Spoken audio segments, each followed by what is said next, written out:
सगळ्याचा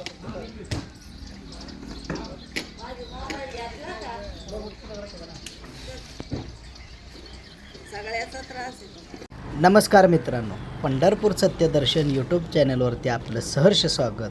मित्रांनो, आपला व्हिडिओ खूप दिवसानंतर आपण सोडत आहे. मित्रांनो, व्हिडिओ खूप छान आहे आणि खूप पुरातन मंदिर आपल्या व्हिडिओच्या माध्यमातून दाखवणार आहे. मित्रांनो, व्हिडिओ आवडल्यास पंढरपूर सत्यदर्शन यूट्यूब चॅनलला नक्की सबस्क्राईब करा. चला तर मग आता आपण चाललो आहे मंदिराच्या दिशेनं. हे मंदिर कुठे आहे, काय आहे, सविस्तर तुम्हाला आपण माहिती सांगणार आहे. तर मित्रांनो, हे मंदिर मानकेश्वर मंदिर म्हणून ओळखलं जातं. मानकेश्वर मंदिर तालुका भूम, जिल्हा धाराशिव या ठिकाणी आहे. अतिशय सुंदर असं हे मंदिर आपण आपल्या व्हिडिओच्या माध्यमातून दाखवण्याचा प्रयत्न करत आहे. तर मित्रांनो, स्थापत्यकलेचं प्राचीन वारसा जपणाऱ्या मोजक्या मंदिरांमध्ये धाराशिव जिल्ह्यातील मानकेश्वर मंदिर हे प्राचीन मंदिर, प्रसिद्ध मंदिर आहे. खिद्रापूर येथील कोपेश्वर, देगलूर येथील सिद्धेश्वर व सिन्नर येथील ऐश्वरेश्वर, पुरंदरच्या पायथ्याशी असलेलं नारायणेश्वर, अंबरनाथ येथील शिवमंदिर आदी प्राचीन शिल्पकला असलेलं मंदिराच्या यादीत भूम येथील मानकेश्वर मंदिराचे नाव आवर्जून घेतले जाते. या मंदिरासोबतच असलेली सटवाई मंदिरामुळे या ऐतिहासिक मंदिराला एक वेगळीच वलय प्राप्त झाली आहे. तर मित्रांनो, विश्वरूपा नदीच्या तीरावरती असलेलं हे मंदिर सुमारे सन 1100 ते 1150 या काळातील आहे. यादव राजा व तिसरा सिंगनदेव याने या मंदिरास दान दिल्याचा शिलालेखसुद्धा मंदिर परिसरामध्ये सापडलेला आहे.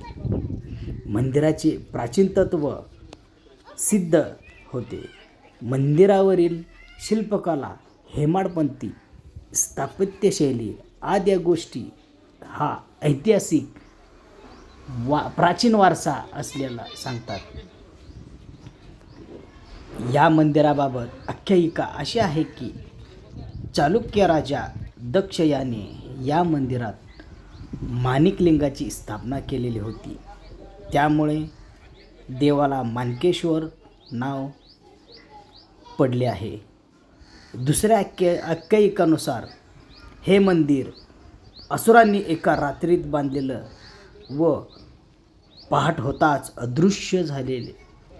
गावापासून 1 किलोमीटर अंतरावर असलेलं या मंदिरासमोर वाहनतळ आहे. हे मंदिर 3 फूट उंच अधिष्ठानात अदपद कणी व विविध नक्षीदार आहेत. मुख्य मंडप, सभामंडप, अंतरावर व गर्भगृहात अशी रचना असलेलं अतिशय सुंदर मंदिराच्या मुखमंडपास 3 पायऱ्या आहेत. पायऱ्याच्या दोन्ही बाजूस जगतीवर गजथर, नरत व पुष्पथर आहेत. मुखमंडपात दोन्ही बाजूस कक्षसाने व त्यावरील 4 नक्षीदार स्तंभ आहेत. बंदिस्त स्वरूपाच्या सभामंडपात प्रत्येकी 4 नक्षीदार स्तंभाच्या 4 रंग आहेत. बाह्य बाजू स्तंभ भिंतीवर स्तंभपदावर उभे असलेले आहे.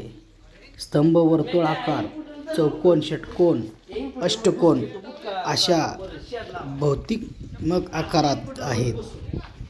त्यावर विविध शिल्पे, भौमितिक कृत्ये, पर्ण, पुष्पे, प्राणी, पक्षी, सर्प, विविध देवदेवता आदी शिल्पे आहेत व नक्षी कोरलेल्या आहेत.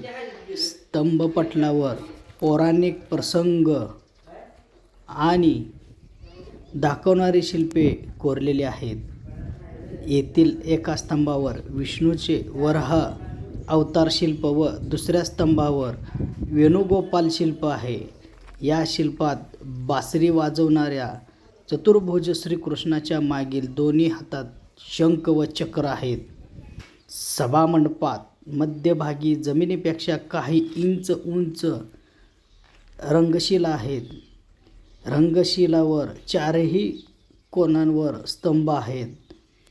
सभामंडपाच्या पुढे असलेले अंतरावरच्या प्रवेशद्वारास सप्तद्वार शाखा आहेत. त्यात खालील बाजूला द्वारपाल व द्वारपालिका शिल्पे आहेत. वेलबुट्टी शाखा, वेलशाखा, नरशाखा, स्तंभ शाखा यांचा समावेश आहे. ललाट बिंबावर गणपतीची मूर्तीसुद्धा आहे व त्यावरील उत्तर रांगेवर शिखरशिल्पे आहेत.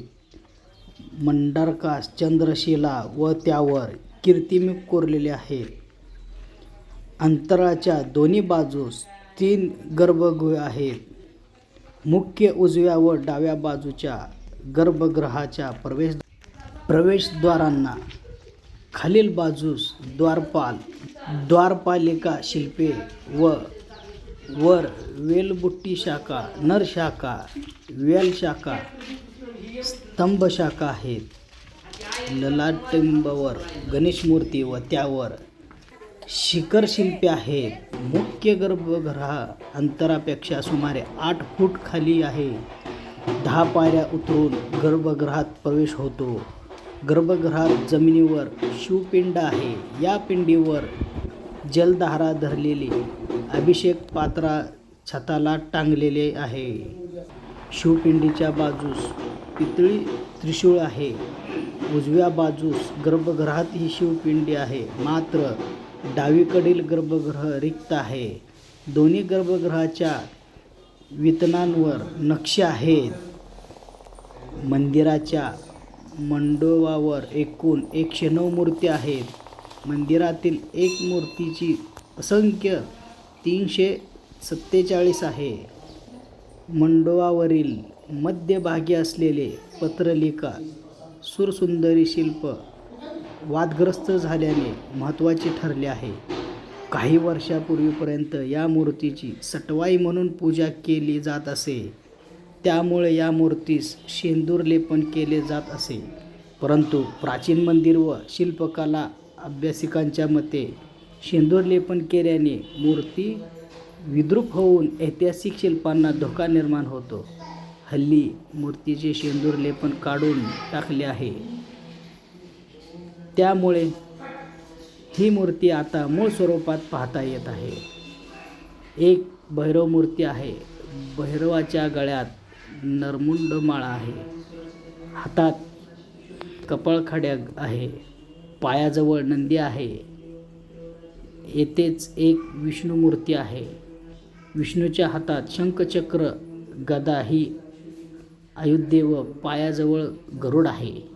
चला तर आपण महादेवांचं दर्शन घेऊया आणि मंदिर पाहण्यास सुरुवात करूया. आपण मंदिराच्या आतमध्ये आहे. ह्या पायऱ्या आहेत. आपलं दर्शन झालेलं आहे. आता आपण चाललो आहे बाहेरच्या दिशेला.